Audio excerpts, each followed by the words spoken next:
All right, should be live. Let me go ahead and make sure we're all rocking and rolling. What the hell is going on here? Jesus Christ. What is going on? What am I getting to here, dude? Jeez Louise, man. I can't get through anything today. Anyway, so we're talking about the Xfinity series at Darlington here in this one. Now, I'm not at my place right now. Obviously, we've been traveling a shitload this week, and I have not been home. I will be back home tomorrow. Let's go ahead and get this squared away. Let me clear this out. Hold on. I do apologize for all that.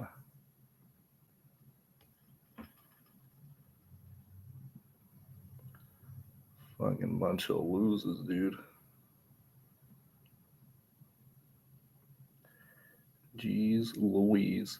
When we're looking at this race at Darlington, and when we're looking at the builds and where things are going, obviously you're just gonna be looking at me today just because I'm on a single screen.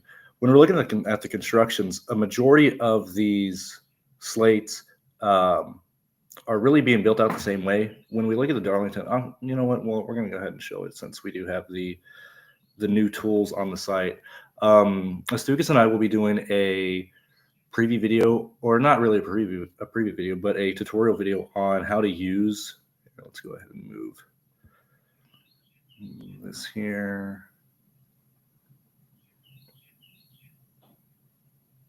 This is why I really, really hate just being on my laptop and stuff here. All right, so let's go ahead and move here. And so when we're looking at the contest review tool, which any of you guys have access to, which also we've upgraded our TrueDFS score. This is the contest review, not what I wanted to click on. Let's do, that's what I want to look at. Obviously, our core packages just have Sabre Simmons at baseline stuff. So anybody who already had that, as I've been saying for like 4 weeks now, is go ahead and go ahead and get those packages before the price and everything went up. All right. So what I want to show here is, I mean, obviously they talked about it in the broadcast, but we've had a high percentage of these races actually be have Q rained out. And so if we're looking at like the biggest movers in the place differential in these races here, and yet again, you guys all have access to these, not only the Xfinity series preview, but the Cup, and then obviously when we have trucks will be up there. But these are some of the things you can look at now. Because I had already had some questions in Discord and stuff related to, are we chasing Ross Chastain? Do you want to go after Austin Hill? What's the construction looking like here? And they were looking at some of these races, and I just wanted to, go back and explain that a lot of these place differential plays came from either rainouts or just situations or guys just smacking the wall in practice and not getting a Q lap and stuff like that. And when we're looking at starting versus finishing position, if you go in and notice, like obviously, any intermediate track is going to run into the same thing, but same thing in the sense of if you have speed, you are like it's really, really hard to lose positions. And same thing, like if you truly don't have speed at intermediate tracks, which is why we look at Kansas, Charlotte, Darlington, what are the other? Homestead, Las Vegas, like Chris Wright, for example, starting like 13th today. Like this individual clearly like not a top 13 car, not a top 15 car, not a top 20 car and stuff. So like obviously he's going to be falling through the field. I don't have the Darlington page here, but obviously I don't click because I'm pretty sure that is on. Yeah, that's on projections right now, so I don't really want to go through that. Otherwise I can go through the grid and stuff. But when we're looking at like the good drivers going up through the field, I fully expect Chastain to probably finish top 10, obviously, but like probably around 8th or 7th. I believe, if I remember correctly, I have him around like 55 points, 56, if I'm not mistaken. You look at Austin Hill, yet again, just pin Austin Hill for 4th at any racetrack, and you will pretty much have like the baseline projection of Frost and Hill, regardless if he goes to the rear or not. We then, so like I think we probably need Chastain today, and the reason why I'm going through such a long-winded, roundabout way is when we're looking at construction, I'm pretty sure it's leaning to Chastain. Obviously, we're going to need the main lap leader. When we look at the the lap leader analysis at this racetrack, and yet again, this is all the stuff you can just easily look at whenever we're or not we're, but whenever you're a subscriber to TrueDFS and stuff, you can go through and check out all this data and go through, and all this is, at least the Stukas stuff is more based on what the contests and DFS contests are looking like and stuff. So like obviously we have your laps led, fast laps and stuff like that, so you're easily able to see what they did perform. Also, I do want to make a side note that in addition to, I'm not going to go ahead and click off, but the lap by lap stuff that we have been going over quite a lot, I went ahead and asked Andrew, since we have all the data available for the contests and the ability to get who had the fastest lap at this point, one of the adjustments that I had him work on that should be done on at least Tuesday or Wednesday, at least leading up to this next weekend's race, is the ability to look at what everybody was scoring at any individual lap. So like for example, and we'll get back to this one in a second, but like for example, as you always say, or like you can see how contests were performing or how drivers and even lineups, like clearly you can like put together lineups and see how they were performing at any given point in the race. So I think that's just another tool to help you out and understand either if you're doing things correctly, not correctly, seeing how things would have panned out if we didn't get like a last second green white checkered or something like that. Anyway, going back to the lap or the lap leader analysis stuff. So when we're looking at the amount of laps led versus, and I'll even bring my mouse over here, when we're looking at the amount of fast laps for laps led, at other intermediate tracks, it's a lot closer to at least, 2 to 3 laps led and get at least one fast lap. Just here, due to the sheer amount of potential yellows that we're only at 147 laps in this race. But due to the amount of yellows that we have, due to the amount of traffic that gets in the way of the leaders, especially just because it's a one-lane racetrack, the fast laps really for any given lap leader or a guy whoever you project to do well, like you really can't eclipse like 24 fast laps and stuff. And then same thing here, outside of Allgaier and Bell, both in last year's race pretty much actually no, not in last year's race, but in the last 2 races last year, each of those guys led 100 laps. But really before that, we were looking at a lot of situations where people were doing 80 40 50 laps and stuff like that. And when we are looking at how to build for this race, you have Bell, who last year even fell off in the on the long run, but was still able to maintain 108 laps led just due to the amount of yellows that he ended up having. And we're kind of running into the same situation today, to where when you looked at the lap averages and stuff, you see Allgaier, you see let me bring this up really fast on my end so I can have at least another screen to look at. Give me a second here.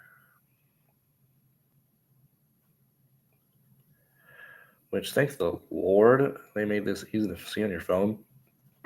So when we're looking at, and automatically you have to just go to the 30 lap averages and stuff. And when you're looking at where, Elliott, Allgaier, Creed, and Bell are compared to each other, like obviously Bell is the slowest of these individual drivers and stuff. Okay. Now, granted, you can throw that to, that's what Bell did last year. That's how he was at the 2 different groups in practice, whatever case you want to use. But I'm personally not concerned about Christopher Bell's lap speed compared to what Elliott and Allgaier are doing. I think those are your 3 favorites to win the race. I believe that Bell is probably going to be able to survive, very similar to how it was last year with yellows, and the fact that he's probably going to be better on the short run. Obviously, normally we look at like long run speed, but for Xfinity at Darlington, and we've had races go green to the end too, but I would lean much more to Bell's ability to hang on to, a much better starting position on these restarts compared to the other guys.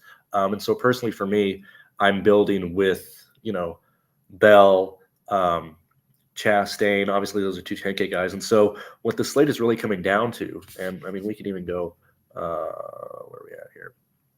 When we look at our, oops, didn't mean to do that. Oops. I hate using, there we go, because it's a touchscreen laptop anyway. You look at the distribution of points for these races here, and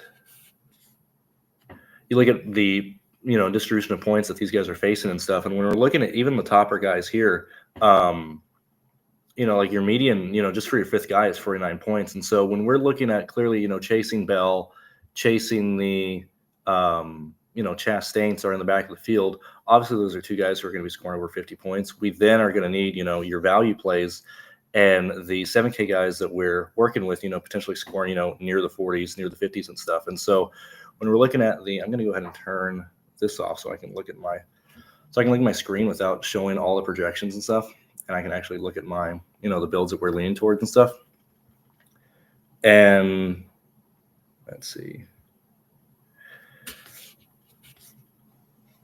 And when we're building this way, like just due to the, the way that we're paying up for a slate like this, you're going to need people like Parker Retzlaff, Josh Williams, obviously.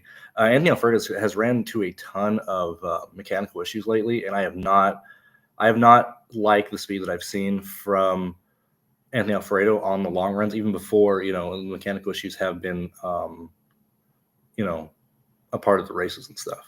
In terms of the value, like Brennan Poole at 62 seemed to be really the only real place you can go. Like it's Brennan Poole and Kyle Sieg. When we're looking at, the values, like, and we're looking at people who can eclipse or be near, 45, 42 points, like worst case situation, like these guys are going to need massive help and, massive amount of carnage to actually get there. And so I really think Kyle Sieg and like Brennan Poole are really the only value plays that you can really deal with or even consider playing and stuff. I mean, that's really about it. Let me see. And obviously, at least addressing the comments and stuff, because Kyle is there. Literally crazy person from like 3 years ago and deep in my life. Like that just literally popped up like the other day. Let's see. Really past that. I don't see any questions really related to the builds. I mean, I think it's pretty straightforward. Obviously, it's two 10K guys. I'm going to lean Chastain over Hill. And in terms of lap leaders, I'm leaning Bell over Allgaier and Elliott. Obviously, building with Allgaier makes your life a lot easier because that 800 is really actually going to be very, very important when you're paying up for Bell. If you would be paying up for Bell at 11 and Chastain at 10.9. But I would lean towards Joe Gibbs being the better team. I mean, obviously, I think it's just Bell and Allgaier. I think clearly those two are the clear favorites to win this race. I would lean Bell. Trying to think of other builds or other situations we can go to. Like, I'm concerned about playing Harrison Burton in the 7K range. Like, the 7K range really has to be,